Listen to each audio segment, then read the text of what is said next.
Hey, it's your host, Johnny D. And this is Brent. I just wanted to share some big news with you guys. The C.L.I.M.B Show Music Business Podcast is now a part of the American Songwriter Podcast Network. That's right. We're really excited to be part of this network along with some other amazing podcasts. That's right. So make sure you check it out at americansongwriter.com/podcast or click the link in the episode notes to listen to some of the best shows in music. That's right. Hey, Johnny, do your thing. Yes. Welcome to the C.L.I.M.B. This is a show dedicated to helping singers, songwriters, and indie artists like you create leverage in the music business.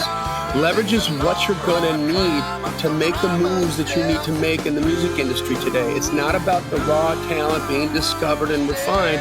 You have to have that all taken care of and have some business behind you. You've got to prove to them that your art, whether you're a songwriter, an indie artist, a singer, that your art has value, and then they're going to come to you. How do you get that leverage? That's why we called this the C.L.I.M.B, C.L.I.M.B, creating leverage in the music business. That's a Baxternym, and it's brilliant, and it's created by my co-host and good friend, Mr. Brent Baxter. Brent's an award-winning hit songwriter with cuts by Alan Jackson, Randy Travis, Lady Antebellum, Joe Nichols, and more. He also helps songwriters like you turn pro by revealing how you can write like a pro, do business like a pro, and on the regular, he connects you with the pros. So you can find Brent real easy, if that sounds good to you, at songwritingpro.com. Once again, songwritingpro.com. And I would like to introduce you to my co-host, Johnny Dwinell. Johnny owns Daredevil Production. They're breaking artists digitally by identifying new fans through data. If you're an artist looking to increase your streams, blow up your video views, sell more live show tickets, and get discovered by new fans, TV, and music industry pros, then Daredevil Production can help. Daredevil has worked with multi-platinum artists like Colin Ray, Tracy Lawrence, Ty Herndon, and Andy Riggs, just to name a few. You can find Johnny at daredevilproduction.com. That is production singular, no S, and there's no S because there is no other. Johnny D. How you doing, buddy? Man, I'm doing all right. I'm, at the time of this recording, I'm about to head out for the weekend, do a little boys retreat, a little fishing, and I probably won't catch anything, but looking forward to getting out of the house for a bit. What kind of fishing are you going to go do? Trout fishing on the White River in Baxter County, Arkansas. Wow. I love that. Bam. I love trout. I love cooking me up some trout. That's for sure. They got some world-class trout fishing on the White River, and river I grew up on in my hometown. And we're going to meet some of the guys, Matt Klein and some other fellas. And I don't know, stand around and drown some worms. Good. I hope somebody's bringing some beer, whiskey too. I think we're supposed to do a crawfish boil or something. I'm looking forward to that. Well, that'll work. That goes good with beer. Everything goes good with crawfish. That's right. You thinking crawfish? I'm thinking beer. Okay. There we go. Well, today we are going to talk about something I've been working up here for a couple of weeks, something I've been thinking about, and I want to share with you guys. The title of this episode is The Single is Dead, and I Don't Want Your Money. Both of those are surprising, Johnny, because everybody wants a single and everybody wants money. I know. So that should hopefully get your head scratching for a little bit. But before we do that, let's take care of a little business here. Make sure you join the C.L.I.M.B community if you haven't done so. It's a growing community, people asking questions. It's indie artists, singers, songwriters, it's musicians, everybody trying to get their head around how to position themselves on what to do in the new music business. And this is a great place to go and get some answers.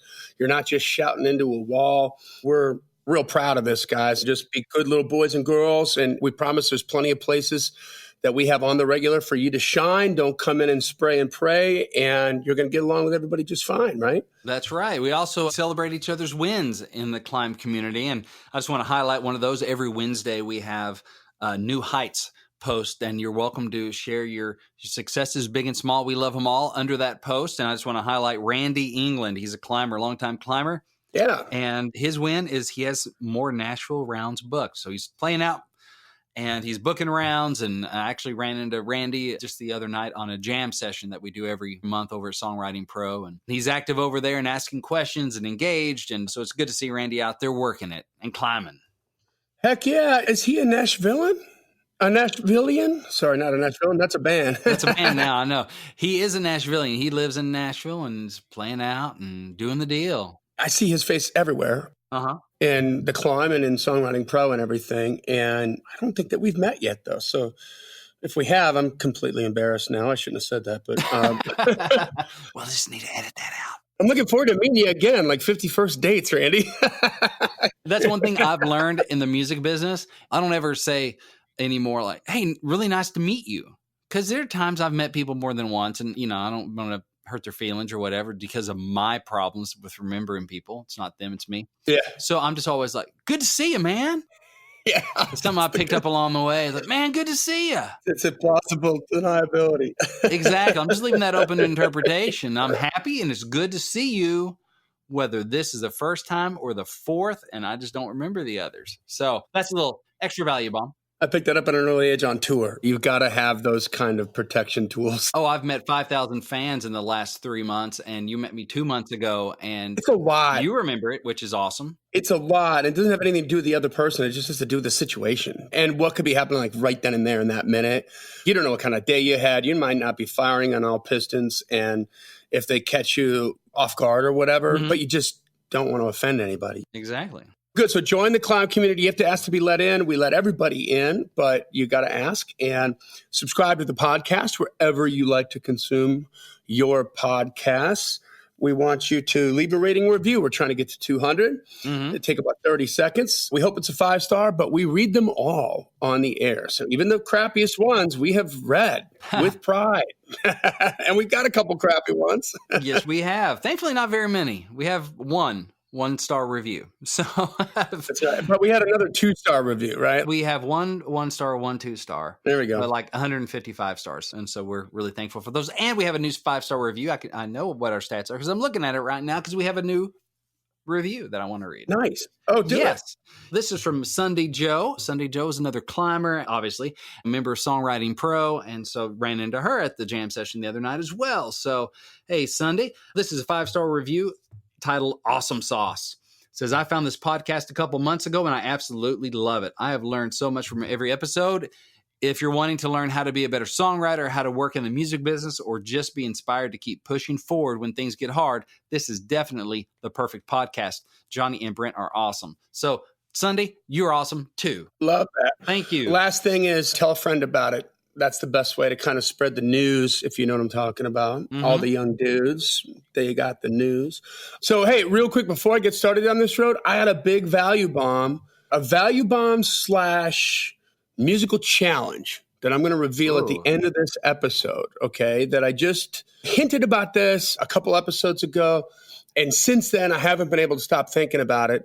And man, I'm going to bequeath this to you, and I want to hear back on who's going to take advantage of it, okay? I'm curious. So the single is officially dead. I don't want your money. What does that mean? What am I talking about? Right. Well, what I'm about to tell you here, the reason I'm bringing this up is because I had another one the week before and another one the week before that. Same conversation, right? So it's prevalent. It's understandable. I know exactly why I'm having this conversation, which puts me ahead of a lot of other people trying to compete with what I'm trying to do in helping artists. I don't want this to come off sounding negative towards these artists or anything like that, because this is just what they know, right? And we go with what we know. So, I mean, imagine this, just quick precursor. You've grown up with English your whole life, and then you've got to move to some place, let's say Taiwan, and you don't know Taiwanese. Well, it's going to be real frustrating for a little while, right? Because all you know is English. And so how to get your head around another language and how to speak that and the culture that goes with it, right? The things that are colloquialisms and sort of funny in an English-speaking country, if you don't have a grasp on that, even if you know the language, it could be a mess in another country, right? And vice versa. So it's culture shock is what we're dealing with. But this artist came to me and she's getting ready to release. She wants to work with me. We've talked a couple months ago, and then she came back around and she had some more questions. And I know who she's working with. It was a referral that came from a really dear friend of mine who knows exactly how to make the donuts. So I know this artist is going to be killer, right? She came to me and she's like, well, we're thinking about promoting a single. And I said, okay. And I just kind of listened to her explain what she's trying to do. And she's trying to find her way. You know, she's trying to figure out how to do this. And you can tell there's a little bit of frustration maybe because all of a sudden the plan that used to work doesn't work anymore.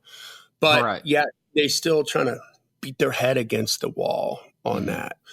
And so the conversation that we basically had was, look, if you just want to do this single, then honestly, I don't even want to take your money. Oh, so she's talking about maybe hiring you just like, I got a single I want to put out. I need help promoting it. Yeah. You on board? That's where it started out. Okay. It's changed now.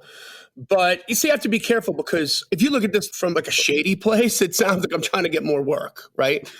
Yeah, I guess so. That's not really the case. Brent, you know, like I owe you about 3 phone calls, I'm pretty sure, in the last 4 days. And I am aware of this because we are up to our armpits and alligators. We're so busy. Mm-hmm. But when people are trying to release a single on digital, or even let's say release a single in today's music industry, even if they try to go to radio, they're comparing it to the way that whole process, that whole strategy would work 20 years ago, and then they're bound to be disappointed. And so we're going to kind of break that out and talk about how to think about it differently and what you need to do to think about it differently and really what you need to focus on. You got to stop focusing on the single. It's not about the single anymore. It's not. The single is gone and dead and over, and it got run over by traffic.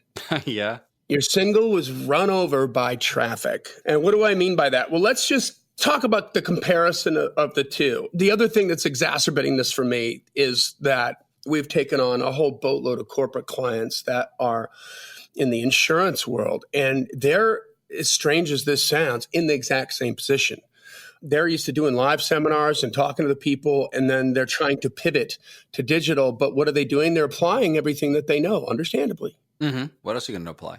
Right, to the digital thing. And then they're expecting the same results. And it just doesn't work like that. There's a lot of pieces in the puzzle that are different. And if you don't get it and you don't understand the animal and you don't honor the platform, then you're not going to ever adapt, right? Until you understand this, what we're going to share today, you're not going to be able to adapt. So let's talk about the old way that a single used to be promoted. All right. This is back in the day when there's only 2 ways to listen to music.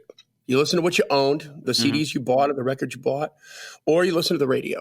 The first single would come out, and largely, even from a record label perspective, it would be, let's see what the first single does, right? And then if it does good enough, we'll open up the purse strings and maybe go to a second single. And we have one-hit wonders, big, huge one-hit songs where the first single did really well. And then it just kind of disappeared from there. And by the way, think about that for a second. Like the one-hit wonders, if I say that, 99.9% of the time, you're thinking of a song. Oh, yeah. Not an artist. Yeah, that's kind of the whole point. Yeah, did you catch that, though? Not an artist. You don't know who the artist is because you didn't have enough time to make a relationship with the artist. You made a relationship with the song. And it takes a few more singles to kind of get you copped onto an artist. Who did Hey Macarena? Right, exactly. Who did Who Let the Dogs Out? Yeah, there you go. I can tell you who did I'm Too Sexy. I don't know why. Right Said Fred, right? Yes, I know that one. But who did Macarena? I don't know. The general public knows the song and not the artist on a one-hit wonder. But the first single comes out. They wait to see how it goes. Hopefully the second single comes out. And that's the way they try to build that. So what happens behind the scenes on a single release? You've got promoters that are trying to promote the single. But think about what promoters do. It's like playing Tetris. Remember the game Tetris, Brent? Oh, yeah. Yeah. You're trying to get the blocks to fit in a certain way while more blocks are coming. Right. And what happens if you get behind? The blocks start stacking up. The lines of blocks don't go away. And eventually you hit the top and... Yeah, then you're out, right? Because it's mathematically restrictive. Right. You run out of space for new blocks to come in. That's what I mean by these promoters are playing Tetris because they have relationships with these program directors at all these different stations. But each station has a finite playlist of 12 songs per hour. And before a new song can go on, it doesn't matter if it's the brand new single from the biggest artist on the face of the planet, because they're going to put it on the playlist, right? Oh, yeah. There's still one thing in the law of physics that has to happen before that new single can be put on a playlist. And what's that? Somebody got to come off the playlist. Somebody's got to come off the playlist. So that's what I mean by Tetris, right? So they're trying to punch. Hey, don't forget, I got this guy here. I got this guy here. I got this guy here. Let's put him on. Let's put her on. Let's do this. Let's do that. And that's how you're trying to finagle your way onto a playlist so that you can get the exposure that you need, right? Mm-hmm. And you're going to do radio tour to try to facilitate that a little bit more. This is where an artist is going to travel all around. It's grueling, right? You're doing the morning show in one city, the lunch afternoon show in another city, and then the drive at 5 in another city. And so it's its own tour, and all you're doing is going around and kissing hands and shaking babies with the program directors to try to get them to like you. So it's all about the program directors. They're the gatekeeper that decides whether or not you get to tap into that audience.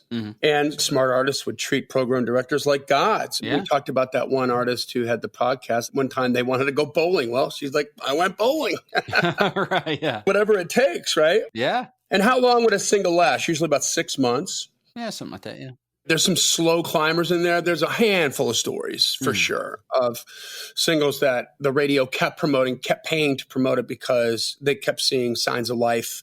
And for whatever reason, the Tetris game was working against them, right? They were having problems getting on a certain station here and there. Sometimes that's because it's a mathematical thing. It's not an artistic thing. It's not because they didn't like the song or whatever, but because all these other artists that have a bigger brand name than this particular brand new artist or whatever, they're going to get the space quicker than somebody else. Yeah, they keep getting bumped back to the back of the line. But then what would delay that? When the Tetris did work for a certain market and a certain station, it would come on, all of a sudden the phones would light up. People were like, oh my God, we love this. And so they're like, this still needs a chance.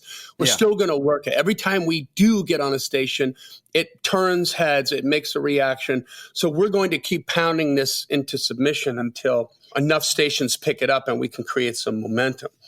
That's kind of the way that would work. You get enough spins in a certain market and you start selling some records. And the better markets you have, it's going to boost ticket sales. And then you do like a PR campaign as well, right? A press releases, TV, magazines, etc. But the whole time that you're doing TV, that you're doing, and think about what I mean by TV, your luck. When artists come out with a new record, have you ever noticed they're on like every late night show, right? And if you know where the shows are shot, you can predict that, oh, so they're on David Letterman when David Letterman was still doing the Late Show. They're on David Letterman. They're probably going to be on Good Morning America tomorrow morning because that's in New York too. And sure enough, it's a concert in the park, you know, blah, blah, blah. And all that stuff happens. And they're pushing this one song. It's repetition. It's repetition. It's repetition. One song over and over and over and over and over and over and over again. Because you didn't have a choice. Right. As a consumer. So this was an extremely effective way to promote a song. But it's not an exercise in creating traffic per se, because the traffic is already there. Yeah, we're already watching Good Morning America. We're already watching Letterman.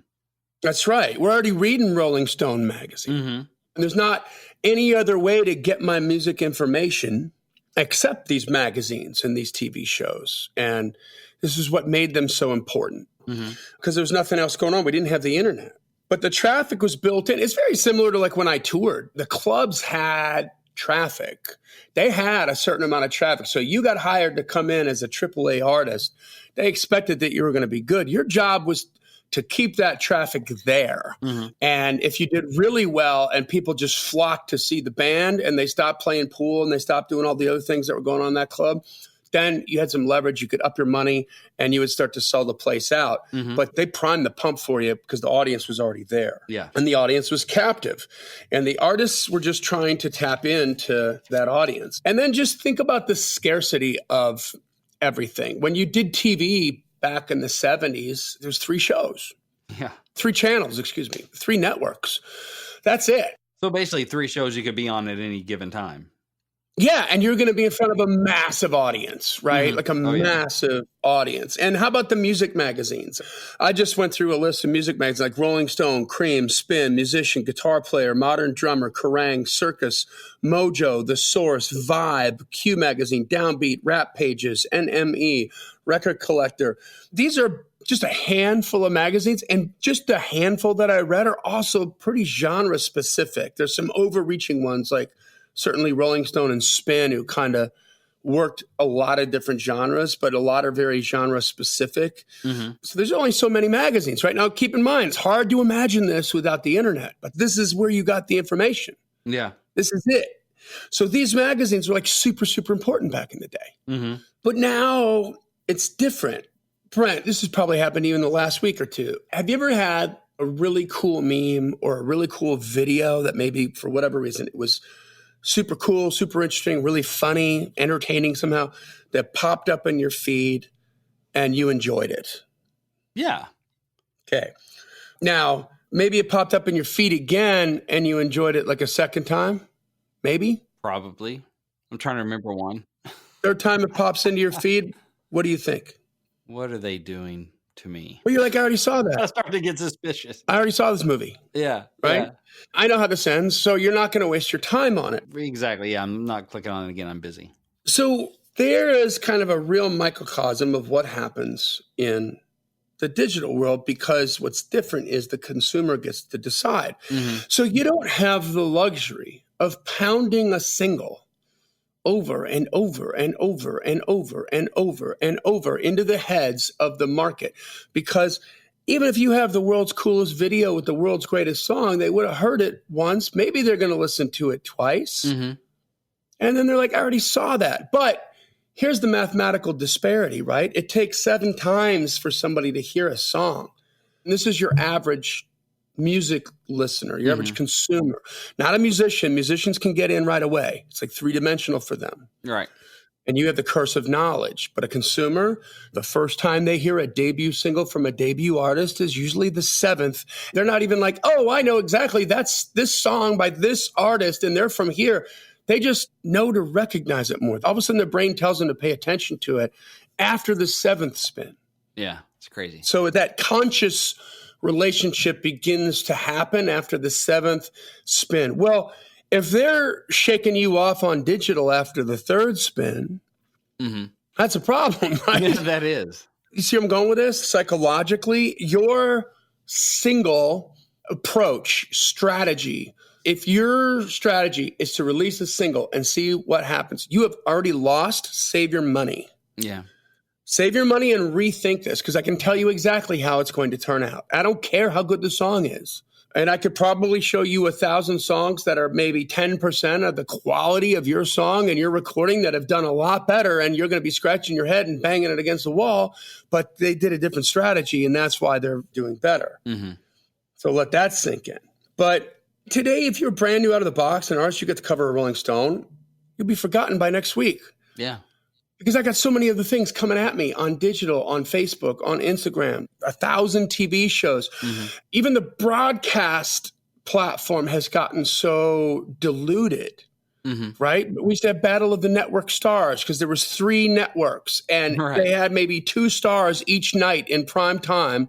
So that's a handful of stars for each network. And they used to have this Olympics. The younger people don't know about this. Yeah. This is a big deal on TV. Like, I love Robert Conrad, man. He was the Wild Wild West and Baba Black Sheep and just a total badass and a competitor. And he was always the de facto leader of the NBC team. But they would do like Olympics, running races and tug of war and all these different kinds of things. But the thing is, you knew who each one of those stars were. Yeah. You absolutely knew who they were because there were so few of them. And now you can be a huge star, the number 1 person on a massive hit TV show, and I probably wouldn't know who you were. Oh, yeah. I mean, now just look at Dancing with the Stars, right? That's kind of a huge, somewhat of a, it's a huge show. Carol Baskin's on that. I have not seen 1 second of Tiger King, and I wouldn't know if I saw her. Because I've seen her. I saw her on a promo for it, and I can't remember what she looks like. Yeah. And that was a big show, big enough. At least they were like, hey, let's try and get this person. There's so many people on those celeb shows. There are just a few people that everybody knows. It's like, yeah, we still don't know. Huge show. I have no idea who she is. First of all, that's frightening. That I haven't seen it or that she's on the show? No, that she's on the show because I was forced by my ex to watch that show. And after 3 episodes, I swear to God, Brent, I was dumber. I got dumber watching that show and I couldn't take it anymore. It was like, you're robbing my intellect. I can't watch this anymore. Not even like a traffic accident. It was scaring the crap out of me. I'm like, I got to stop this. It was just creepy as all get out. I can't even tell you. And they're all terrible. All of them. And this is coming from a guy that was on an episode of Blind Date. So, hey, My threshold and level of tolerance for shenanigans is high. I promise you, it's really hard to blow my mind about anything, but the level of stupidity of that show and the shallowness of the gene pool of all those characters is breathtaking. I felt like literally it was coming out of the TV and trying to grab my soul, and I couldn't watch it anymore. Anyway, I digress. Yeah. The old way of releasing a single and pounding that song in there resulted in record sales, resulted in ticket sales, resulted in market recognition where an artist could launch. Mm-hmm. Forced familiarity. Yeah. Yeah. Let's go down that road. That's really good because the audience was captive. They didn't have anything else to listen to, or they didn't have another place to turn. They have to go here. And so they were exposed to stuff enough that, it became familiar, but they're a captive audience. They didn't have a choice or much of a choice. Now it's nothing but choice. So that strategy has to die. It has to die. It doesn't work. Brent, I've often thought, I wonder what would happen if you released the same song 5 different times in a row on social media with a new video. And just treat it like a brand new single. Hey, my new single's out. Yeah, because now I'm going to give you something new to take care of your short attention span theater, but you're going to listen to that same song again and see if I can get to that 7 spins on digital. Do you see where I'm going? This is deep psychological stuff, man. Yeah. But the focus has to be on traffic, driving traffic. And the more traffic that you can create, then the more you're going to get paid. But don't we create the traffic with the single? Well, yes, but not enough, right? It's a flash in the pan. So it's not a single, it's a series of singles. It has to be a series. Okay. Yeah. So that's the conversation I had with this artist. And I had another one with a dear friend of mine who's working with a killer artist. This guy's got endorsement money from Ford. He's closely attached to the new Mustang ads that are coming out. Ford let him take a picture with, I think this is like $150,000 Mustang or something that they're coming out with. And that's part of his promo stuff. Ford drove it down on a carrier truck just to be in this picture and drove it back. This guy's got ties. They're trying to figure out how to spend money. And I'm on my knees with my best friend going, please stop thinking about the single. Yeah.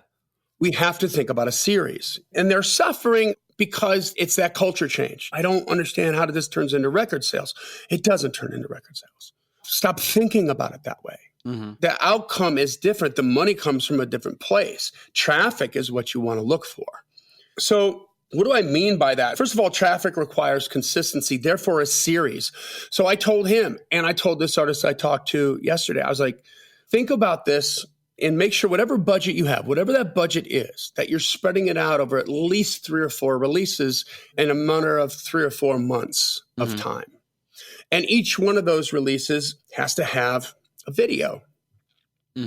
Now, again, on that note, what does an artist think about? They're like, well, I can't afford to go do a big video for 4 times in 4 months. That's a big expense. And see, already, what are you thinking about right there? You're confusing a single release, which is going to last 6 months to a year, where you can afford to maybe spend a little bit more money on a video because MTV was one of the only outlets, or VH1 or BET or CMT. These are one of the only outlets people can get that. And so it was so much more important and so much more valuable, and would get so much more exposure. You could afford to spend that money, or it would have an impact that would warrant spending more money. Yeah. But we've talked about the chain smokers before. Some of their biggest videos cost them nothing. Yeah. Just be creative artists. You're an artist, right? Yeah, exactly. You're a creative, right? Do artists still do videos? I think I've seen 1 or 2, but I mean, do people watch them anymore? I don't know. Oh, yeah. They do. I mean, they obviously put out video content, but not the big event videos like, oh my gosh, this is a new Garth Brooks video. Have you seen that with the kid in the Special Olympics? And there it is. Stuff catches on fire and You just touched it right on the nose there. It's not as big of an event as it used to be, but it's still mission critical. Yes. But you can't think about it the way that you would think about a single video. It used to be like the video could be like a home run or a grand slam. Now it's like base hits and it's Moneyball. It's keeping you moving around the bases. The power of one video. Guns N' Roses is about to be dropped from the label. The record's a stiff, Appetite for Destruction. They've sold maybe 60,000 copies at best over the course of 1 year. They haven't gotten on radio. They haven't gotten on TV. And then one phone call is made, a palm is greased, and they're like, put Welcome to the Jungle on MTV. And so they acquiesced. And did they put it on at a great time? No. 3 o'clock in the morning on a Saturday. But the audience was so big that there was millions of people watching that, because it really was Sunday morning, right? So late night Saturday. And the phones lit up enough that MTV was like, well, we should probably play this again. And so then they did a few more times. Then it makes it into regular rotation. Then all of a sudden the radio stations followed suit across the country. And then it went from just about to be dropped, complete failure, to the best freaking selling debut release in the history of the record industry, 30 million copies. Okay. That was the power of a music video back then. It's still powerful now. It's still absolutely needed, but it has to be a bunch of them. You have to plan for a series of content. You see the Chainsmokers honoring this release strategy, directly defying the record label that signed him. But the Chainsmokers broke on digital. They broke with Selfie, and they didn't have a record deal. Okay. So they had this huge runaway viral hit. All the record labels want to sign them. They're talking about all these different deals, but they weren't looking for the most money. They were looking for who's going to play in the sandbox with us the most and give us the most latitude. Because if we try to jump into a label where they think they're going to tell us what to do, we already know we're going to lose. Yeah. Because they don't understand this platform. Because you still see the record industry doing this single stuff. Oh, yeah. Until it changes and until your focus changes and you focus on the traffic, then you're not going to get ahead of this. So put out one single to see how it goes. Don't worry about it. It's not going to help. If everything goes great on the first single, you need to follow it up immediately with something else. Right behind it, and then something else behind that. Because what are you trying to do? You're trying to get to that familiarity part. That means having a great single on digital means a bunch of people heard it once or twice. It doesn't mean that you got 40 spins a week in a market that has no other choice but to listen to you for 4 months. It doesn't mean you have fans. The math is different. Yes, it doesn't mean you have fans. That's the perfect way to say that. So plan on a 4-month, 4-single release. 4 pieces of content have to go boom, boom, boom. 4 videos have to be attached to that content. And you have to look at your video and think, okay, what is going to make me want to watch this if I don't know who I am, right? What would you want to watch? It has to be somehow entertaining as much as you can be. One or more of these pieces of content in this 4 release series can be a cover song or a mashup, because that would make me want to watch it right there. That's clickbait, right? That'll get some attention. Yeah. And it all has to be consistent. But this creates traffic and more consistent traffic. But what happens with traffic? So, Brent, why does a commercial cost more on the Super Bowl than it does on a regular season NFL game? Because people are watching. You have a lot more attention. People tune into the Super Bowl only for the ads. Some people. So a lot more attention. That's a byproduct of the fact that during the regular course of the season, you've got 15 games going on over the course of a day. So those audiences are all fragmented. But the Super Bowl is the big daddy, right? And so all the NFL fans are watching the Super Bowl. And because the audience is so much larger, they charge more money because they have a bigger audience. It's still a football game. Yeah. It's 2 teams.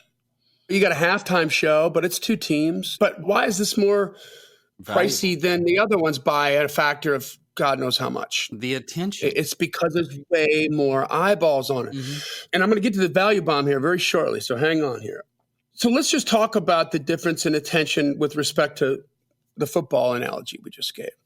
Let's talk about a viral video. Let's talk about a video that gets 20 million video views. And let's talk about the difference in money that the video can make depending on where it was sourced from. Because artists want that viral video, right? They know enough to know, like, oh, wow, I wish this could go viral. This would be great. It's like having a hit. Yeah, I want this to go viral for you too. But think about this. If you're a brand new artist and you're the greatest artist in the world with the best song in the world, best recording, everything's awesome, and you start up a YouTube channel, brand new YouTube channel, and you put one video up there and your first video goes viral and it gets 20 million views, you're going to make some money. Yeah. by accident, you're going to make about $2,000 to $3,000 per million. Okay. So that's going to be about $40,000 to $60,000 that you're going to make because of the sheer amount of traffic that the video created. Now, if you're an artist that already has traffic, consistent traffic, and you have, let's say, 400,000 or 500,000 subscribers on your YouTube channel, and you have a history of videos that no matter which video you put up, you're getting 1 million or 2 million hits.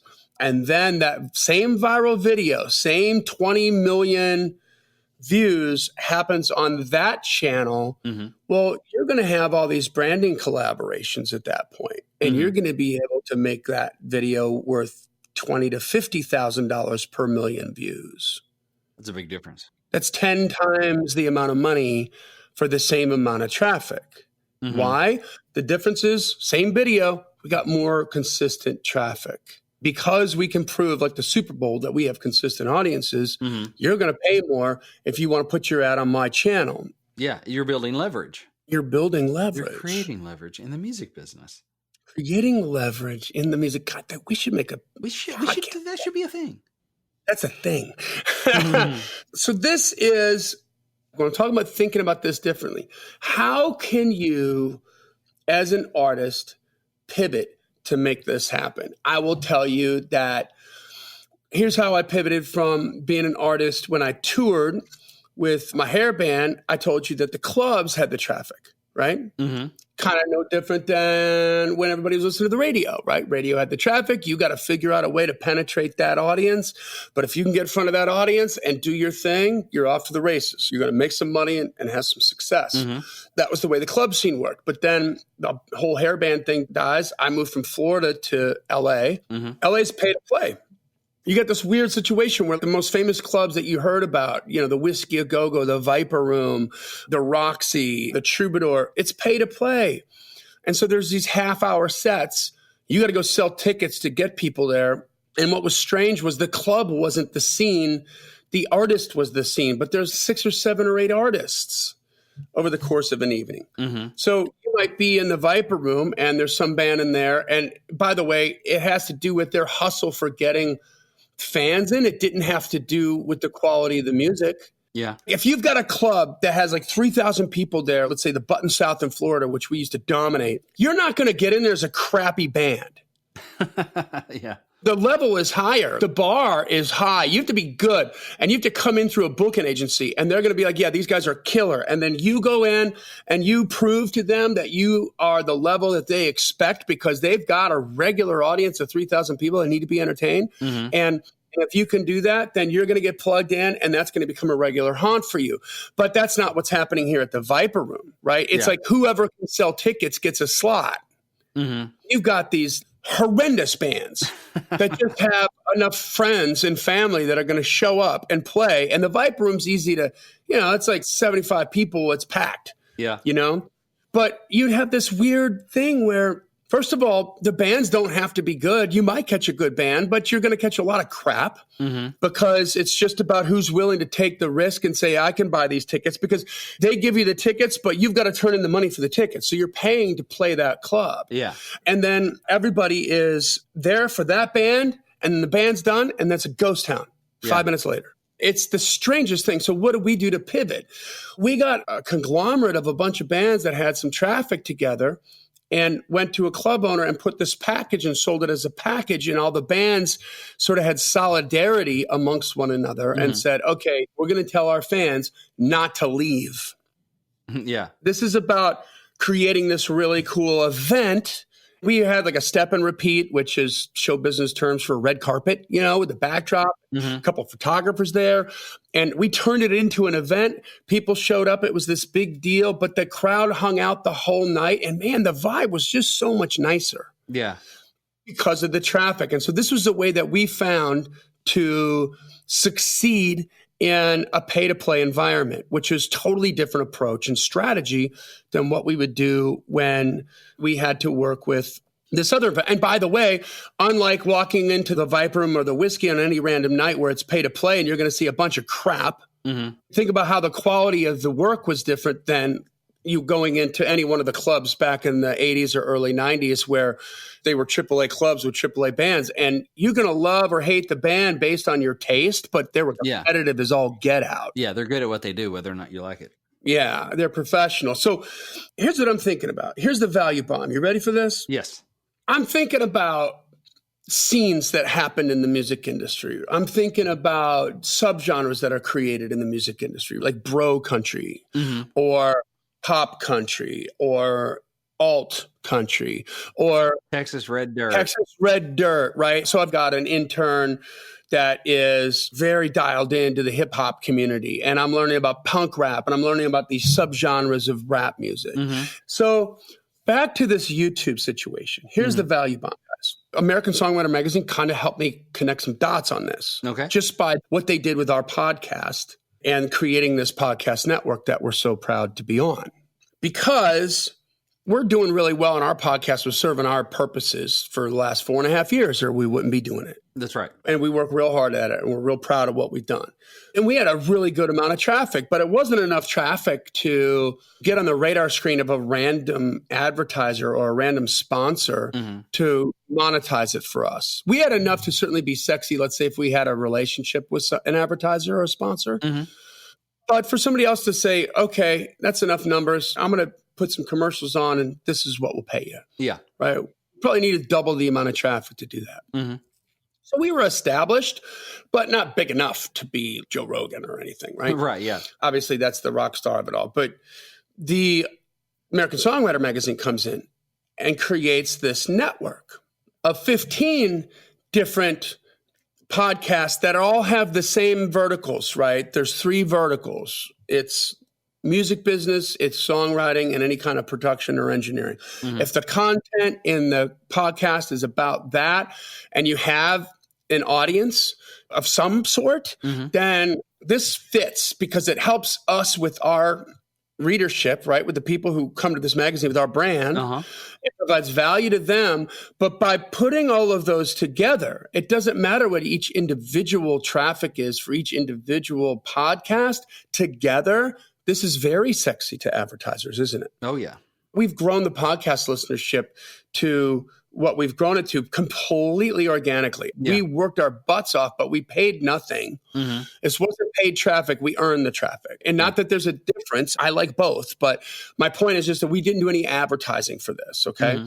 So in order for us to break beyond the point that we wanted to break, we were coming to the point very quickly prior to this podcast network where we're going to need to advertise to grow it. But together, boom, just like that, we're sexy and we can monetize. We can monetize on the traffic that we have because as a whole, there's enough traffic there that sponsors will come in and pay. Yeah. So imagine the Seattle scene, let's just say, because that's a very distinctive scene. A lot of people know, that's Nirvana, that's Soundgarden, that's Pearl Jam. And yeah, so these are big bands that came out of there. A very distinctive sound, very much of a departure from what was happening on the radio at the time. Imagine if we're back in the early 90s when that started popping off and there was YouTube back then. Here's the value bomb. What's to stop a bunch of established artists in that scene that aren't on the national stage whatsoever, but have some kind of a following, that have some kind of traffic that's happening? What's to stop them from getting together and creating a YouTube channel where they're telling all their fans and only releasing their music on that YouTube channel instead of their own YouTube channels, just on that YouTube channel, for the purposes of saying, okay, if we're having like 5 releases a month from 5 different artists, and maybe this is a group of 10 or 15 artists in a scene, and it's easier to be consistent. And then it's easier to build up that traffic. And if you can build up the regular traffic, so all of a sudden the rising tide floats all the boats. But what if you could monetize the traffic that you're getting by being a co-op together? Yeah, it just makes sense. You see where my brain's going with this? Oh, I mean, this is not a single release. There's a different way to think about, okay, how can we get some cash flow going? I think you're going to run into some problems with artists saying, well, if it's not on my channel, then I don't like that. But it's still your video. Right. your artist's brand name on it. And if you can get more traffic by being in a group setting like the Seattle Scene channel for YouTube, or the punk rap channel for Nashville, or worldwide punk rap. This punk rap thing is, I don't have any idea what I'm talking about with this, but there's some labels that are just quietly behind it now, a couple artists, but it hasn't burst through into the mainstream yet, but I think they're planning on it, right? To be a player in that and to be able to create that audience, it's kind of like what we did in LA with the pay-for-play thing. Yeah. You know what I mean? It's just a way to create more of a scene, more attention, to be a part of something, to take the traffic that you're getting now and get paid for it if you build it up enough, if somebody's a foster of that.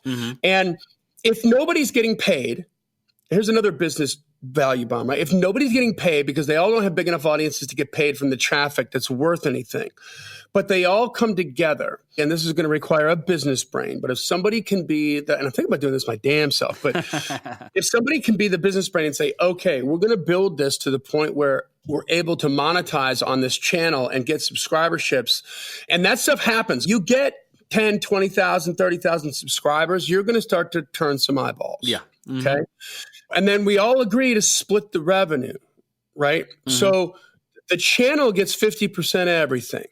And then each of the artists, their take is just based on the traffic, right? It's like a per view basis. So we generated this amount of money this month and we had this amount of views this month. And so if you're an artist that got 10% of those views, then you're going to get 10% of that. So it's all based on merit. Yeah. Okay. But the understanding that the channel that gets 10%, all that does is dump it back into promotion. Yeah. To digital ads, to growing this thing, to making it happen. So to me, now you're going to have a lot of artists that are worrying about the percentages, right? They're going to be like, well, I can't give away 50% of that. So that's too much. And it's like, dude, you're making nothing right now in this video. Right. Yeah. Get together with a bunch of other artists and create some cash flow. Just look at that as a bonus. And what an amazing way to get clusters of artists in different genres and subgenres to get together to more quickly reach a level of monetization. It makes you more discoverable. And it creates a scene. What is this scene? What is going on here? Why is there 15,000 subscribers on this channel, even at a small level? And all these different artists are good. Yeah. Right? They're good. Like you can't buy your way into it. Yeah, it's curated. And it's not a playlist. It's like a video channel. You could do it on Facebook too, a lot less expensively, and still monetize now because of the new video platform. I mean, this is the crap that keeps me up at night, guys. So listen, that's all I had to say about that. That brings us to the end of another Killer Climb episode. We are available for consultation. If there's something that we can help you with to strategize, then reach out to info@daredevilproduction.com and put consultation in the subject line. We'll set something up. And if you have downloaded the free informational PDF, 21 Biggest Reasons You Don't Have More Fans and How to Fix That, it's free to you. Go to giftfromjohnny.com, Johnny, giftfromjohnny.com, and put, no, it's just a download. You get it for free. You don't have to put anything in. It's not an email. Anyway, guys, subscribe to the podcast. Join the Climb community. Tell a friend about it. Leave a rating and review. This podcast exists because we want you to win, so keep on climbing. And we'll see you at the top.